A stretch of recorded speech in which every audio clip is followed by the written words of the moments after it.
اگر خود ہم ہمارے گھر میں رہتے ہیں، ہمیشہ اس کے ساتھ رہتے ہیں، تو کوئی پڑوسی گندی نگاہ ڈالے گا؟ نہیں ڈالے گا۔ دیکھیے آج امام صاحب سلام پھیرتے ہیں، مسجد کو تالا لگ جاتا ہے۔ اللہ اکبر۔ اس مسجد کے اندر اللہ تبارک و تعالیٰ کی رحمت برستی ہے۔ جو انسان مسجد کو آتا ہے وہ اللہ کی رحمت سے بالکل قریب ہوتا ہے۔ کسی کے دل کی تکلیف ہے، کسی کے دماغ کی تکلیف ہے، کسی کے جسم کی تکلیف ہے، کسی کے کاروبار کی تکلیف ہے، کسی کے خاندان کی تکلیف ہے، کسی کے فیملی کی تکلیف ہے، یہ تمام جو مرض ہے اس مرض کی دوا کہاں ملتی ہے؟ مسجد کے اندر ملتی ہے۔ یہ مسجد صرف عبادت خانہ نہیں ہے، یہ مسجد صرف پارلیمنٹ نہیں ہے، یہ مسجد ایک جیتا جاتا روحانی اسپتال ہے، ہاسپٹل ہے۔ یہاں اگر انسان ایسا علاج کرتا ہے اپنا کہ دنیا کے کسی جگہ وہ علاج نہیں ہو سکتا ہے۔ برادران اسلام، بزرگان دین، نوجوان دوستوں، عزیز پیارے بچوں، ماں اور بہنوں، آئیے مختصر سی حمد و ثنا و درود و سلام کے بعد میں آپ حضرات کے سامنے خطبۃ الجمعہ کے موضوع کی طرف آنے کی کوشش کر رہا ہوں۔ میں نے آج کا جو موضوع منتخب کیا ہے، مسجد کا مقام و مرتبہ۔ جیسا کہ ہم سب جانتے ہیں کہ آئے دن دنیا کے اندر اسلام اور مسلمانوں کے خلاف پروپیگنڈے کیے جا رہے ہیں۔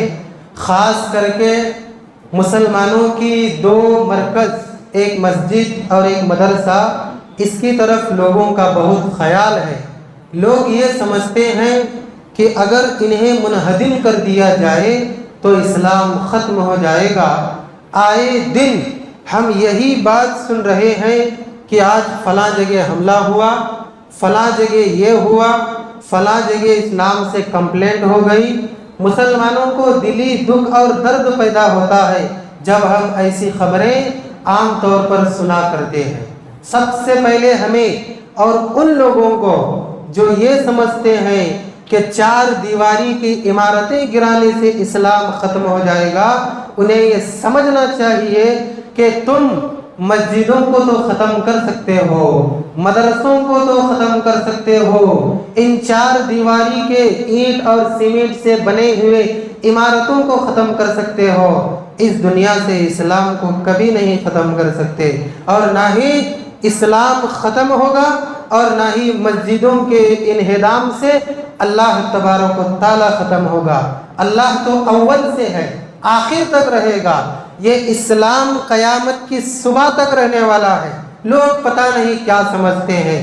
اور ایک بات میں آپ کو بتاتا چلوں کہ بعض مسلمانوں کے دل میں اس بات سے دکھ اور درد پیدا ہوتا ہوگا کہ فلاں جگہ مسجد کو منہدم کیا جا رہا ہے، فلاں جگہ مسجد گرائی جا رہی ہے۔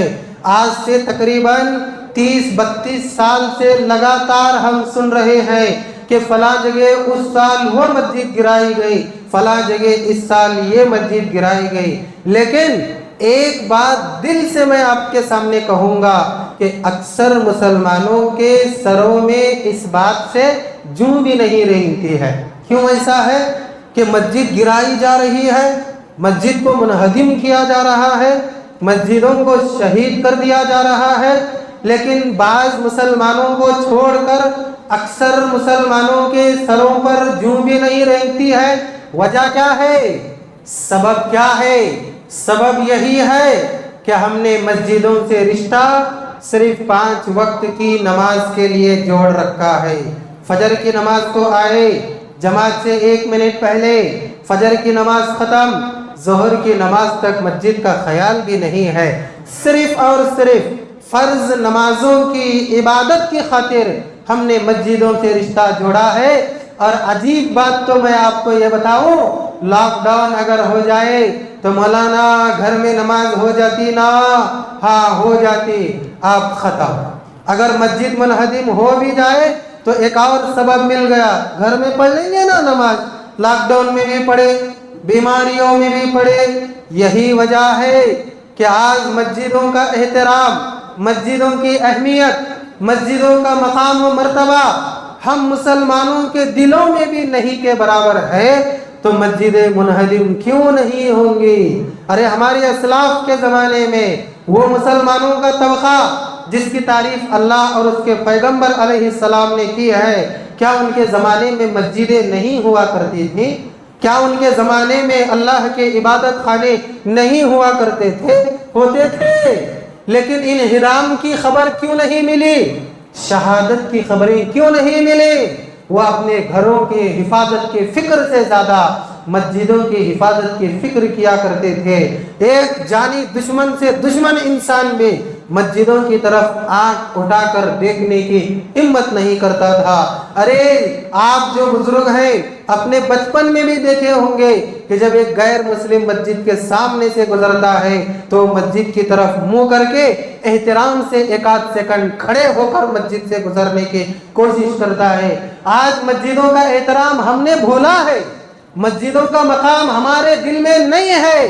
جو کام کرنا ہے مسجد میں وہ تو ہم کرتے نہیں، اور جس کام کو کرنے سے شریعت نے ہمیں منع کیا ہے آپ مسجدوں میں جا کر دیکھیے۔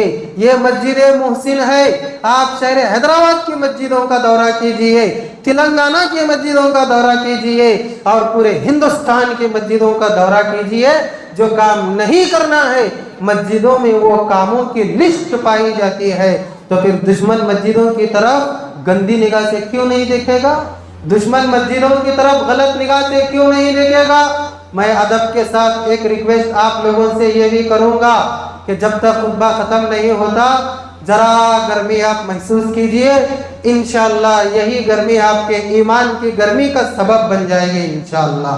بتانے کا مطلب یہ ہے کہ اگر مسجد کا مقام ہمارے دلوں میں رہے گا، یاد رکھیے اللہ تبارک و تعالیٰ اپنے گھروں کی حفاظت کرے گا۔ مسجد کا کیا مقام ہے، مسجد کا کیا مرتبہ ہے اسلام کی نگاہ میں، اللہ کی نگاہ میں مسجد اور مدرسہ اور عبادت خانے کا کیا مقام اور مرتبہ ہے، آج میں آپ کے سامنے بتانے کی کوشش کروں گا۔ سب سے پہلے دیکھیے مسجد کا مقام اللہ کی نگاہ میں کیا ہے۔ حضرت ابو ہریرہ رضی اللہ تعالیٰ عنہ کی روایت ہے، کہتے ہیں اللہ کے نبی صلی اللہ علیہ وسلم نے فرمایا احب البلاد الی اللہ مساجدها وابغض البلاد الی اللہ اسواقها۔ صحیح مسلم کی روایت ہے، آپ صلی اللہ علیہ وسلم نے فرمایا زمین کے حصوں میں اللہ کی نگاہ میں سب سے افضل حصہ اللہ کی مسجد ہے، اور زمین کے حصوں میں اللہ کی نگاہ میں سب سے ناپسندیدہ حصہ اگر کوئی ہے تو وہ مارکیٹ اور بازار ہے۔ یہ ہے مسجد کا مقام کہ جس جگہ میں مسجد ہوتی ہے اللہ کی نگاہ میں اتنی جگہ روئے زمین کے حصوں میں سب سے محترم حصہ ہوتا ہے۔ اتنا ہی نہیں، ایک اور مقام دیکھیے مسجد کا کیا ہے کہ جو لوگ مسجدوں کو آباد کرتے ہیں، وہاں جا کر اللہ کی عبادتیں کرتے ہیں، مسجدوں کو تعمیر کرتے ہیں، مسجدوں کے لیے محنت اور مشقت کرتے ہیں، رات دن ایک کر کے مسجدوں کی حفاظت اور اس کو جاری رکھنے کی فکر کرتے ہیں اور اس کے پیچھے لگے رہتے ہیں، اللہ تبارک و تعالیٰ نے ایسے لوگوں کی ایمان کی گواہی دی ہے۔ اللہ اکبر، وہ انسان پکا مومن اور مسلمان ہے۔ کون کہتا ہے؟ اللہ کہتا ہے۔ میں آپ کے سامنے آیت بھی پیش کروں گا، اللہ کا فرمان ہے میری نگاہ میں وہ سچا مومن اور مسلمان ہے جو مسجدوں کو آباد کرتے ہیں، مسجدوں کو تعمیر کرتے ہیں، مسجدوں کے حفاظت کے پیچھے لگتے ہیں۔ اللہ تبارک و تعالیٰ نے فرمایا انما یأمر مساجد اللہ من آمن باللہ والیوم الآخر وَأَقَامَ الصَّلَاةَ وَآتَى الزَّكَاةَ وَلَمْ يَخْشَ إِلَّا اللَّهَ۔ بے شک جو لوگ مسجدوں کو آباد کرتے ہیں، مسجدوں کو تعمیر کرتے ہیں، یہی لوگ حقیقت میں اللہ پر اور آخرت کے دن پر ایمان رکھنے والے ہیں۔ یہی وہ لوگ ہیں جو نماز کو قائم کرتے ہیں، یہی وہ لوگ ہیں جو زکوٰۃ کو ادا کرتے ہیں، یہی وہ لوگ ہیں جو صرف اللہ سے ڈرتے ہیں، اور قریب ہے کہ یہی لوگ ہدایت کے راستے پر ہیں۔ مسجد کا مقام یہ ہے کہ جو مسجد کو تعمیر کرتے ہیں، آباد کرتے ہیں، اس کی حفاظت کے پیچھے لگے رہتے ہیں، اللہ نے ان کے ایمان کی گواہی دی ہے، رب العالمین نے گواہی دی ہے۔ کوئی بڑا انسان کسی کے اچھا ہونے کے بارے میں گواہی دے تو دل میں کتنے لڈو پھوٹتے ہیں، بہت بڑا آدمی میری تعریف کیا ہے، میرے پاکی کی گواہی دیا ہے۔ اللہ ایسے انسان کے پاکی کی اور ایمان کی گواہی دیتا ہے جو مسجدوں کے پیچھے لگے رہتے ہیں۔ اتنا ہی نہیں، ایک اور مسجد کا مقام میں آپ کے سامنے پیش کروں۔ اللہ کے نبی صلی اللہ علیہ وسلم فرماتے ہیں، یہ مشہور حدیث ہے، بہت مشہور حدیث ہے، ہمیشہ ہم اور آپ یہ حدیث سنا کرتے ہیں۔ کیا ہے حدیث؟ اللہ کے نبی صلی اللہ علیہ وسلم فرماتے ہیں، من بنا مسجدا للہ بنى اللہ لہ بیتا فی الجنہ، جو انسان اللہ کی زمین پر اللہ کا گھر مسجد کی شکل میں تعمیر کرتا ہے، اللہ تبارک و تعالی جنت میں اس کا گھر تعمیر کرتا ہے۔ تم اپنے ناقص ہاتھوں سے اللہ کا گھر تعمیر کرو، اللہ اپنے قدرت کامل سے اپنی نعمتوں والی جنت میں تمہارے لیے گھر تعمیر کرے گا۔ یہ کوئی معمولی مقام ہے مسجد کا؟ اللہ کے نبی صلی اللہ علیہ وسلم ایک مقام پر یہ بھی فرماتے ہیں کہ اگر کوئی انسان چیل کے گھونسلے کے برابر بھی مسجد کو تعمیر کرتا ہے، اللہ تبارک و تعالیٰ اس کے لیے جنت میں گھر تعمیر کرتا ہے۔ چیل کا گھونسلہ کتنا ہوتا ہے؟ مطلب یہ ہے کہ اپنی طاقت کے مطابق مسجد میں حصہ لگاتا ہے تو اللہ تبارک و تعالیٰ اس کے لیے جنت میں گھر تعمیر کرتا ہے۔ اتنا ہی نہیں، ایک اور مقام دیکھیے مسجد کا کیا ہے۔ اللہ کے نبی صلی اللہ علیہ وسلم فرماتے ہیں، 7 قسم کے خوش نصیب لوگ قیامت کے دن ایسی حالت میں کہ جب اللہ کے عرش کے سائے کے علاوہ کوئی دوسرا سایہ نہیں ہوگا، یہ 7 قسم کے لوگ اللہ کے عرش کے سائے تلے ہوں گے۔ اس وقت ایسی گرمی ہوگی، اب فی الحال کی گرمی کا آپ کیا حساب لگاتے ہیں؟ اتنی زیادہ گرمی ہوگی کہ انسان اگر گنہگار ہوگا تو اپنے منہ کے یہ جبڑے تک پسینے میں ڈوبا ہوا ہوگا۔ اللہ اکبر! ایسی گرمی میں، ایسے پسینے کے میدان میں اللہ تبارک و تعالیٰ 7 قسم کے خوش نصیب انسانوں کو اپنے عرش کے سائے تلے جگہ نصیب کرے گا۔ اللہ کے عرش کا سایہ کوئی معمولی سایہ تو نہیں ہوگا نا، اے سی سے بھی بڑھ کر ہوگا۔ ایک تو سایہ، اور وہ بھی کس کا سایہ؟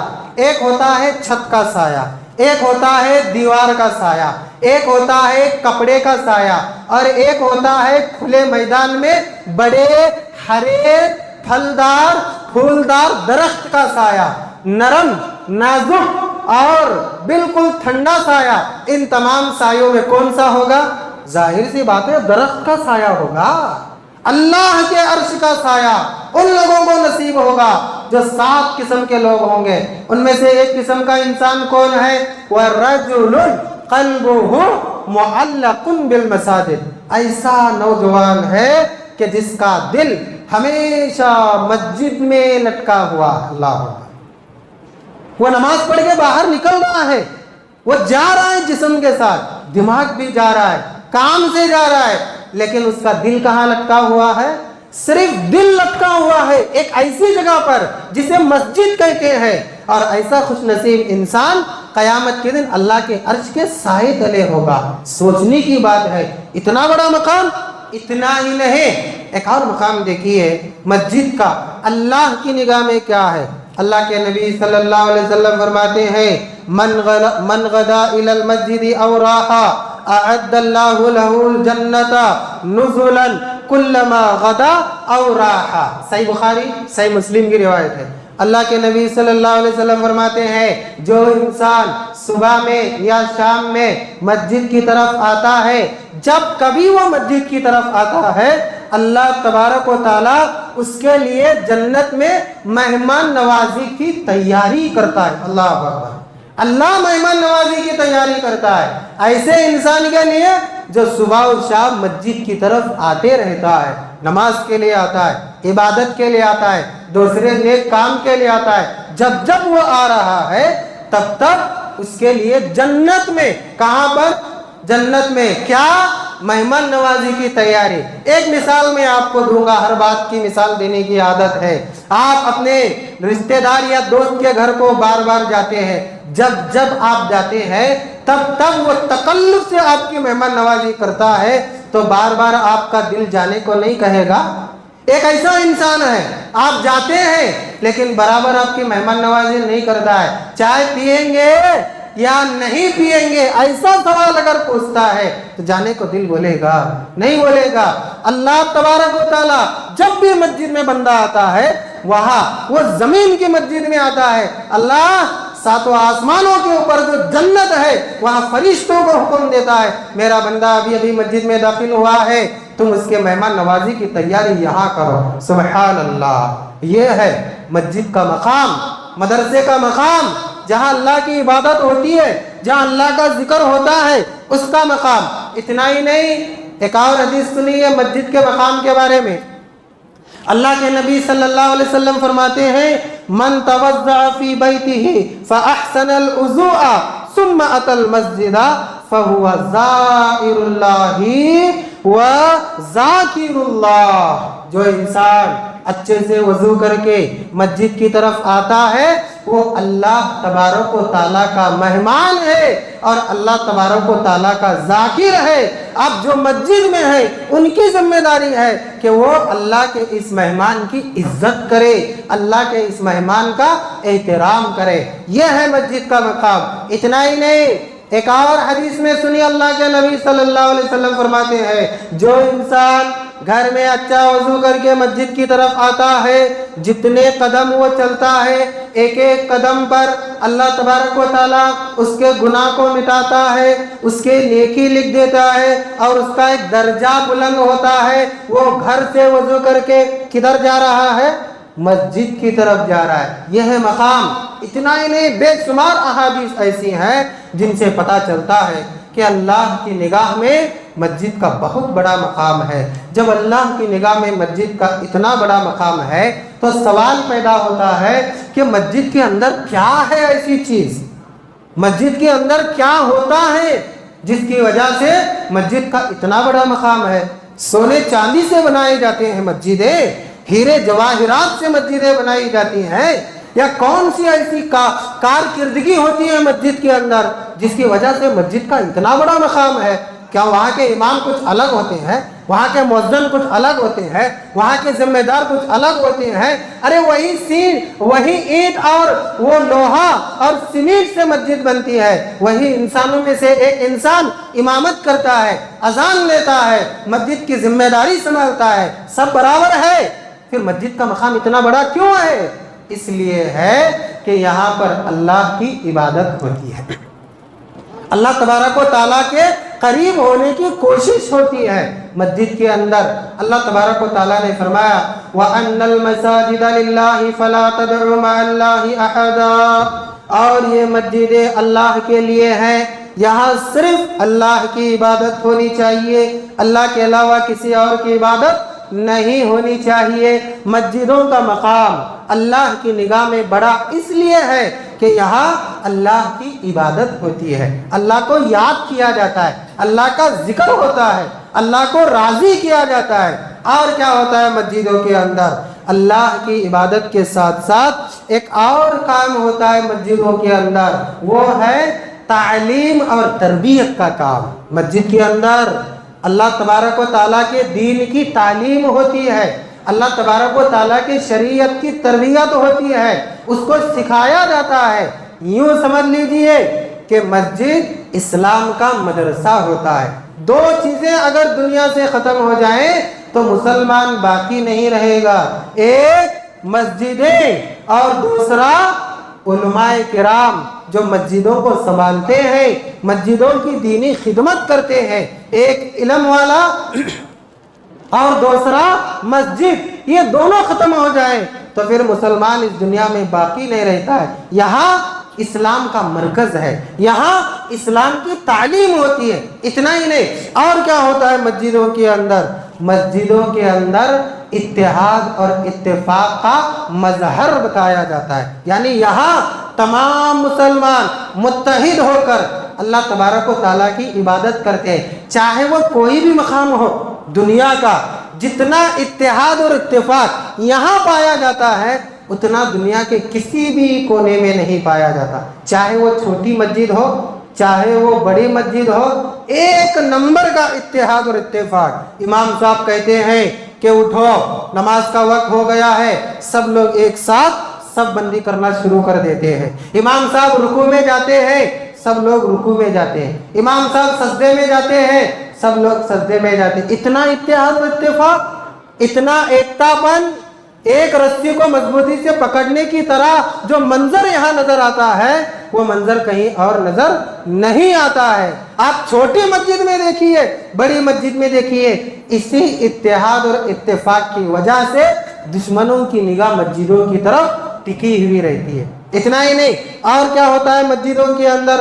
اللہ اکبر، مسجدوں کے اندر ہمدردی، غمخواری، خیر خواہی اور ایک دوسرے کی مدد کی جاتی ہے۔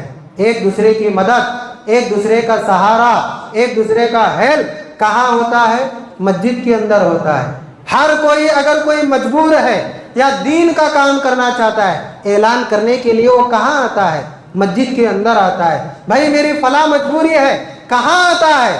مسجد کے اندر آتا ہے۔ اللہ کے نبی صلی اللہ علیہ وسلم جب کبھی ممبر پر بیٹھتے، کوئی سائل آتا، سوال کرتا، اگر آپ کے پاس کچھ ہوتا تو آپ دے دیتے، اگر نہیں ہوتا تو کسی صحابی کو ذمہ داری دے دیتے کہ اے میرے صحابی، یہ شخص آیا ہے، ضرورت مند ہے، تم اس کی مدد کرو۔ اللہ اکبر۔ اللہ کے نبی صلی اللہ علیہ وسلم مسجد سے مسلمانوں کی مدد کیا کرتے تھے۔ ایک مرتبہ ایک یہودی نے کہا، پانی کا کنواں چونکہ پینے کا پانی میرا ہے، میں بغیر اجرت کے، بغیر قیمت کے کسی مسلمان کو پانی نہیں دوں گا۔ اللہ کے نبی صلی اللہ علیہ وسلم مسلمانوں کے پانی کے مدد کے لیے اعلان کیا، اور کہاں بیٹھ کر آپ نے اعلان کیا؟ مسجد کے ممبر پر بیٹھ کر اعلان کیا۔ کیا ہے میرے صحابہ سنو، کون ہے وہ شخص جو جیتے جی جنت حاصل کرنا چاہتا ہے، مسلمانوں کے لیے یہ کنواں خرید کر وقف کر دے؟ مسجد کے ممبر پر بیٹھ کر اللہ کے نبی اعلان کرتے ہیں۔ تو یہاں یہ مسجد ہے، یہاں غم خواری، ہمدردی، خیر خواہی اور ایک دوسرے کی مدد کی جاتی ہے۔ یہاں سے کسی کو دھتکارا نہیں جاتا، یہاں سے کسی کو بیجا تنگ نہیں کیا جاتا، اگر ہے تو دیا جاتا ہے، نہیں ہے تو اخلاق کے ساتھ اسے رخصت کر دیا جاتا ہے۔ ایک مرتبہ ایسا ہوا، اللہ کے نبی صلی اللہ علیہ وسلم کے پاس ایک انسان آیا اور کہنے لگا، اللہ کے رسول بہت مجبور ہوں، میری مدد فرما دیجئے۔ اللہ کے نبی نے پہلے اپنے گھروں کا چکر لگوایا، کچھ بھی نہیں ملا۔ صحابہ سے کہا، ایک صحابی کھڑے ہو گئے اور کھڑے ہو کر کہنے لگے، اللہ کے رسول میں انہیں اپنے گھر لے جاتا ہوں، جبکہ ان کے گھر میں بھی کھانے کو کچھ نہیں تھا۔ اللہ اکبر۔ لیکن اللہ کے نبی نے دھتکارا نہیں، جاؤ یہاں سے، کچھ نہیں ملے گا تم کو۔ کیوں؟ کیونکہ یہ مدد کا ذریعہ ہے، مدد کرنے کی جگہ ہے۔ اتنا ہی نہیں، اور کیا ہوتا ہے مسجدوں میں؟ دیکھیے مسجدوں کے اندر مسلمانوں کی ہر لڑائی اور جھگڑے کا فیصلہ کیا جاتا ہے۔ ہمارا کتنا تعلق ہے مسجد سے؟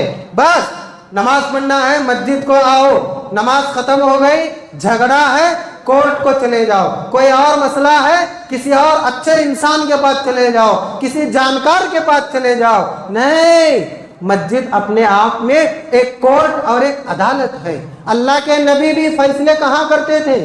مسجد میں کرتے تھے۔ صحابہ کرام فیصلے کہاں کرتے تھے؟ مسجد میں کرتے تھے۔ یہ مسجد صرف عبادت گاہ نہیں ہے، بلکہ مسجد یہ عدالت خانہ ہے، اپنے آپ میں ایک کورٹ ہے۔ اتنا ہی نہیں، اور کیا ہوتا ہے مسجد کے اندر؟ مسجد کے اندر مسلمانوں کی دنیاوی اور دینی ضرورتوں کو بھی پورا کیا جاتا ہے۔ دنیاوی ضرورتیں مطلب اگر کسی کا کوئی مسئلہ ہے، وہ آئے مسجد کے اندر، بیٹھے ذمہ داروں کے پاس، بیٹھے عالم کے پاس، اپنے مسئلے کا حل تلاش کرے۔ اتنا ہی نہیں، اللہ کے نبی صلی اللہ علیہ وسلم کے زمانے میں نکاح بھی مسجد میں ہوا کرتے تھے، جبکہ امام البانی نے کہا اسے سنت تسلیم نہ کرو، لیکن آپ دیکھیے ہم عبادت مسجد میں کرتے ہیں، اور اگر نکاح کرنا ہو ہزاروں روپے کا ہال خریدتے ہیں، بڑے بڑے، وہ بھی لائٹنگ والا ہونا۔ ایک مرتبہ اللہ کے نبی صلی اللہ علیہ وسلم مسجد میں بیٹھے ہوئے، ایک عورت آئی اور آ کر کہنے لگی، اللہ کے رسول میں اپنے آپ کو آپ پر ہبہ کرتی ہوں۔ اللہ کے نبی نے فرمایا، مجھے تو ضرورت نہیں ہے تم میں۔ اللہ کے نبی کے نکاح اور ہمارے نکاح میں فرق ہے۔ اگر اللہ کے نبی نے کہہ دیا کہ ہاں چلو میں نے تم کو قبول کر لیا کسی عورت کے ایسے سوال کے جواب میں، تو پھر ان کا نکاح ہو گیا۔ کوئی عورت آئی کہنے لگے اللہ کے رسول میں اپنے آپ کو آپ پر ہبہ کرتی ہوں، یعنی دوسرے الفاظ میں آپ کی بیوی بننا چاہتی ہوں، اور اللہ کے نبی نے کہا ہاں مجھے منظور ہے، بات ختم۔ نبی کے بارے میں کون گواہی دے گا؟ نبی کے بارے میں کون شہادت دے گا؟ نبی کی رہنمائی تو اللہ کرتا ہے۔ تو آئی عورت اور کہنے لگی اللہ کے رسول میں اپنے آپ کو آپ پر ہبہ کرتی ہوں۔ اللہ کے نبی نے کہا مجھے ضرورت تو نہیں ہے۔ ایک صحابی اٹھ کر کہنے لگے اے اللہ کے رسول اگر آپ کو اس عورت میں حاجت نہیں ہے تو اس کا نکاح میرے ساتھ کروا لیجئے۔ اسی وقت مسجد کے اندر اللہ کے نبی نے اس عورت کے ساتھ اس آدمی کا نکاح کر دیا، اور مہر قرآن کے چند جو سورے اس دلہے کو حفظ تھے اس کو مقرر فرما دیا۔ مسجد ایسی جگہ ہے جہاں مسلمانوں کی ضرورتوں کو پورا کیا جاتا ہے، مسائل کو حل کیا جاتا ہے۔ ضرورت ہے کہ ہم ایسے کاموں کے لیے مسجد کی طرف اپنا رخ کریں، بار بار ہر چیز کی ضرورت ہم مسجد سے جوڑ لیں تو دیکھیے کون آئے گا مسجد کے قریب، کون آئے گا مسجد کو منہدم کرنے؟ ارے ہمارا گھر ہی سالوں سے بند ہے تو ہمارا پڑوسی گندی نگاہ نہیں ڈالے گا ہمارے گھر پر؟ ارے یہ تو آتا جاتا بھی نہیں ہے، چلو میرے گھر کے اندر سے ایک دروازہ کھول کر اس کے بھی گھر کو استعمال کرنا شروع کر دیں۔ اگر خود ہم ہمارے گھر میں رہتے ہیں، ہمیشہ اس کے ساتھ رہتے ہیں، تو کوئی پڑوسی گندی نگاہ ڈالے گا؟ نہیں ڈالے گا۔ دیکھیے آج امام صاحب سلام پھیرتے ہیں مسجد کو تالا لگ جاتا ہے، اللہ اکبر۔ امام صاحب کے سلام پھیرنے کی دیر نہیں مسجد کو تالا لگ جاتا ہے، تو پھر کیسا مسجد کی حفاظت ہوگی؟ اتنا سست ہے ہم مسجد کے تعلق میں۔ مسجد ایک ایسی جگہ ہے جہاں تمام مسائل کا حل ملتا ہے۔ اتنا ہی نہیں، اور کیا ہوتا ہے مسجد میں؟ دیکھیے مسجد کے اندر اللہ تبارک و تعالیٰ کی رحمت برستی ہے۔ جو انسان مسجد کو آتا ہے وہ اللہ کی رحمت سے بالکل قریب ہوتا ہے۔ اللہ کے نبی صلی اللہ علیہ وسلم نے فرمایا جب تم میں سے کوئی مسجد میں داخل ہو تو کون سی دعا پڑھنا ہے؟ مسجد میں داخل ہونے کی دعا پتہ ہے نا سب کو؟ کون سی دعا ہے؟ اللہم افتح لی ابواب رحمتی کا۔ بعض لوگ میں نے سنا ہے وہ رحمتی کا کہتے ہیں، واو نہیں ہے، اللہم افتح لی ابواب رحمتی کا، اے اللہ میرے لیے تیرے رحمت کے دروازے کھول دے۔ کیوں؟ جہاں تیری رحمت برستی ہے وہاں میں اب آ چکا ہوں۔ اللہ اکبر۔ جو انسان مسجد سے تعلق جوڑتا ہے وہ اللہ کی رحمت کا مستحق ہوتا ہے۔ اتنا ہی نہیں، اور کیا ہوتا ہے مسجد کے اندر؟ مسجد سکون اور اطمینان کا گھر ہے۔ جو انسان باہر مضطرب ہے، کیفیت میں مبتلا ہے ایسی کہ جو اس کے دل و دماغ کو پریشان کیے ہوئے ہے، تو ایسا انسان آئے مسجد کے اندر، 2 رکعت نماز پڑھ کے مسجد کے اندر چند لمحات بیٹھے، دیکھیں اس کے دل کے اندر کیسا سکون اللہ تبارک و تعالیٰ پیدا کرتا ہے۔ اللہ کے نبی صلی اللہ علیہ وسلم جب آسمان ابر آلود ہوتا، جب دیکھتے کہ بالکل بدلی چھائی ہوئی ہے، گزشتہ قوموں میں سے بعض قومیں ایسی بدلی چھائی ہوئی چیزوں کے عذاب میں مبتلا ہو کر نیست و نابود ہوئے، جب دیکھتے کہ ایسا عالم پیدا ہو گیا ہے مضطرب ہو جاتے، بے چین ہو جاتے، اور اس بے چینی کے علاج کے لیے کہاں تشریف لے جاتے؟ فوراً مسجد کا رخ کرتے، وہاں جا کر گھٹنے ٹیک کر اللہ کے سامنے بیٹھتے اور اللہ تبارک و تعالیٰ سے دعا کرتے۔ کوئی مضطرب انسان، کوئی پریشان حال انسان ایک مرتبہ مسجد کا رخ کرے اور باوضو ہو کر آ کر مسجد میں بیٹھے 2 رکعت نماز پڑھ کے، دیکھیں اس کا دل کتنا پرسکون ہو جاتا ہے، اطمینان میں مبتلا ہو جاتا ہے۔ اتنا ہی نہیں، ایک اور کام ہوتا ہے مسجد کے اندر، سنیے وہ کیا کام ہے؟ کہ مسجد کے اندر ایکتا کی تعلیم دی جاتی ہے۔ اونچ نیچ، بڑا چھوٹا، کالا گورا، امیر غریب، ان تمام چیزوں کا فرق مٹا دیا جاتا ہے۔ کوئی بڑا آدمی ہے، کوئی چھوٹا آدمی ہے، مسجد کے دروازے کے اندر جب انسان قدم رکھتا ہے دونوں کیا ہو گئے؟ برابر ہے۔ کوئی عہدے والا ہے، کوئی بھکاری ہے، کوئی امیر ہے، کوئی غریب ہے، دنیا کے دوسرے زمین کے حصوں میں وہ تمیز ہے، یہاں وہ تمیز بالکل نہیں ہے۔ اسی لیے آپ لوگوں نے ویڈیو میں یا اسلامی تعلیمات کے ذریعے سنا اور دیکھا ہوگا کہ ایک بڑے سے بڑا عہدیدار آدمی صف میں کھڑا ہوا ہے، اس کے بازو میں ایک ایسا ملازم کھڑا ہوا ہے جو مسجد کے علاوہ دوسری جگہوں پر اس کے بازو کھڑے ہونے کا تصور بھی نہیں کر سکتا ہے۔ یہی وجہ ہے کہ شاعر کہتا ہے ایک ہی صف میں کھڑے ہوئے محمود و ایاز، نہ کوئی بندہ رہا نہ کوئی بندہ نواز۔ محمود و ایاز، محمود مالک ہے، بادشاہ ہے، ایاز اس کا غلام ہے، اس کا نوکر ہے، وہاں گھر میں اس کی نوکری کرتا ہے، لیکن جب مسجد میں آتے ہیں دونوں دائیں بائیں کھڑے ہو کر نماز پڑھتے ہیں۔ تو یہ مسجد ایکتا کا درس دیتی ہے، یہ مسجد اونچ نیچ کے فرق کو ختم کر دیتی ہے۔ اتنا ہی نہیں، ایک 10واں کام دیکھیے مسجد میں کیا ہوتا ہے۔ سبحان اللہ، باہر ہم گھومتے ہیں، کام کرتے ہیں، ذمہ داریوں میں مصروف ہوتے ہیں، کسی کے دل کی تکلیف ہے، کسی کے دماغ کی تکلیف ہے، کسی کے جسم کی تکلیف ہے، کسی کے کاروبار کی تکلیف ہے، کسی کے خاندان کی تکلیف ہے، کسی کے فیملی کی تکلیف ہے۔ یہ تمام جو مرض ہے اس مرض کی دوا کہاں ملتی ہے؟ مسجد کے اندر ملتی ہے۔ یہ مسجد صرف عبادت خانہ نہیں ہے، یہ مسجد صرف پارلیمنٹ نہیں ہے، یہ مسجد ایک جیتا جاتا روحانی اسپتال ہے، ہاسپٹل ہے۔ یہاں اگر انسان ایسا علاج کرتا ہے اپنا کہ دنیا کے کسی جگہ وہ علاج نہیں ہو سکتا ہے۔ دنیا میں مسترب انسان گھومتا ہے، جب اس کو دوا کی ضرورت پڑتی ہے وہ مسجد کے اندر آتا ہے، اور ڈاکٹر کون ہے بتائیے ذرا؟